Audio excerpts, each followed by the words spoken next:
Charlie Kirk mentor and modern cheerleading creator Jeff Webb has been killed in a pickleball accident. Once again, this is one of the craziest headlines I've seen in recent times. Because not only was he Charlie Kirk's mentor and the creator of modern cheerleading, he died in a pickleball accident. Exactly 6 months since Charlie Kirk was assassinated, he dies in a pickleball accident. And pickleball deaths are so rare in the United States that only 5 have been reported in the last couple of years. Let me ask, what are the odds that the same guy would go on to mentor Charlie Kirk from the time he turned 18 until the day he took the hit?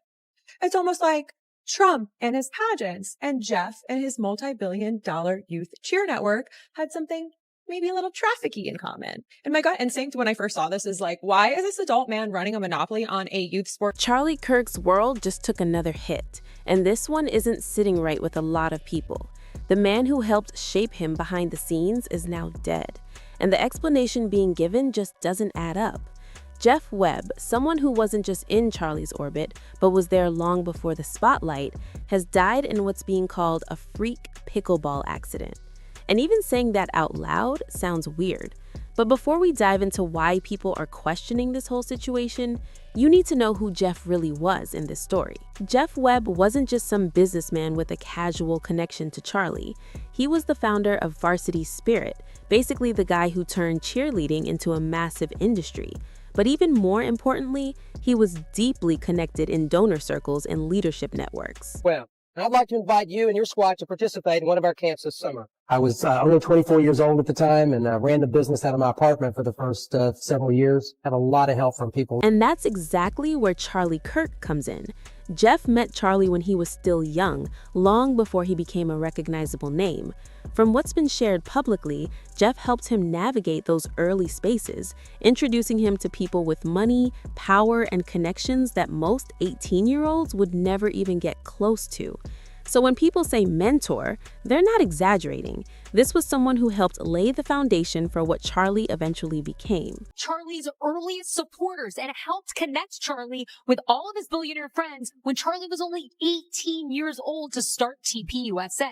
He knew Charlie well before he met his wife, Erika Kirk, and knew... Then, in September 2025, Charlie Kirk was killed during a college speaking event in Utah.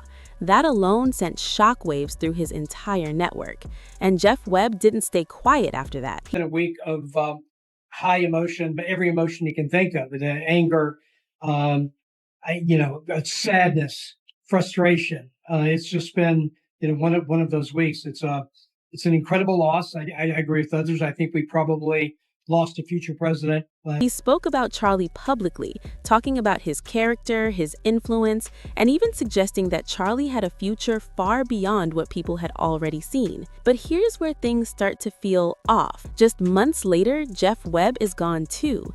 And not from something expected, not from an illness, but from a fall during a pickleball game. It is wild. Charlie Kirk's mentor died this weekend from a pickleball accident. That's right. Jeff Webb, 76, fell during a casual game of pickleball, sustained a severe head injury 2 weeks. According to reports, Jeff was playing casually, nothing intense, nothing unusual, when he fell and hit his head. The injury was serious enough to put him on life support for about 2 weeks. 2 weeks later, his family made the decision to take him off life support. And that's how this story officially ends. But that's not how people are reacting to it. That this was just some rare and crazy accident? Or did Jeff have some information that some people did not want getting out? Pickleball is widely known as a low-impact sport, especially popular among older adults because it's much safer compared to other activities.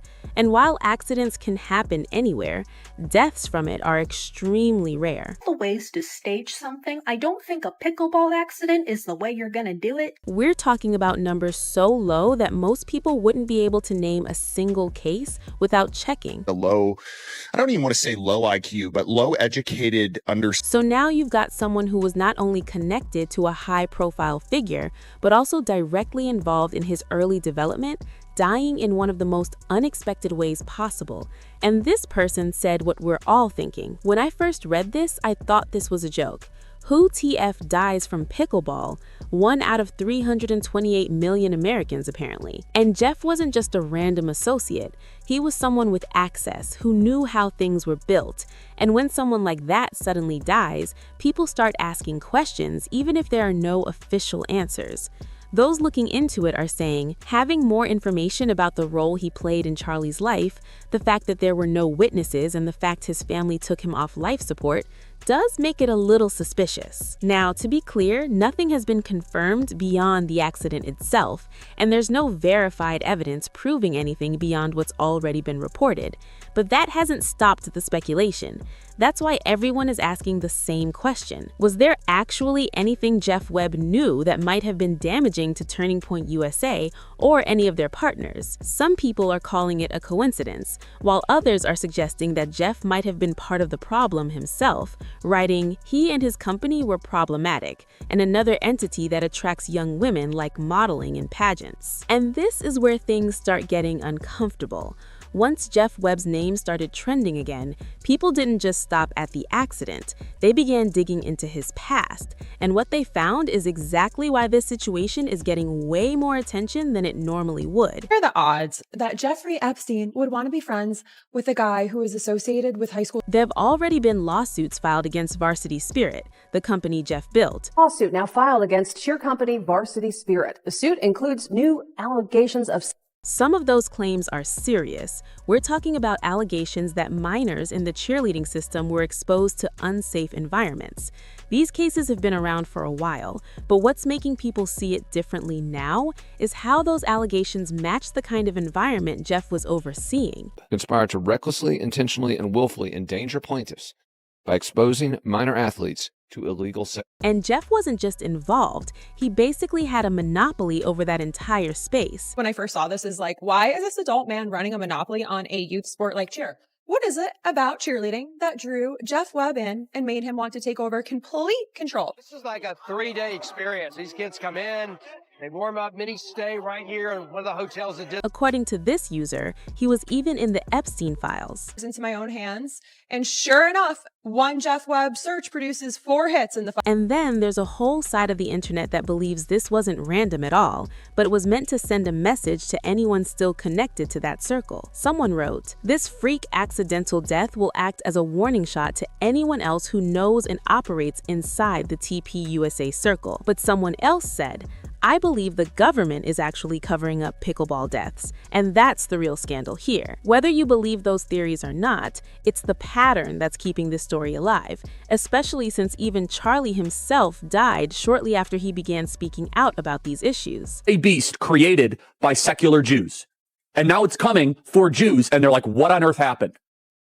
And it's not just the colleges, it's the nonprofits, it's the movies, it's Hollywood, it's all. That's exactly why people aren't buying the freak accident label. The explanation feels way too clean for a situation this messy. Now, people aren't just asking how he died, they're asking what he knew, who he was around, and why everything connected to that circle keeps raising more questions than answers. At this point, it's not just about one fall on a pickleball court anymore. And the deeper you look into everyone who was moving in that same space at the time, the harder it is to believe this was just bad luck.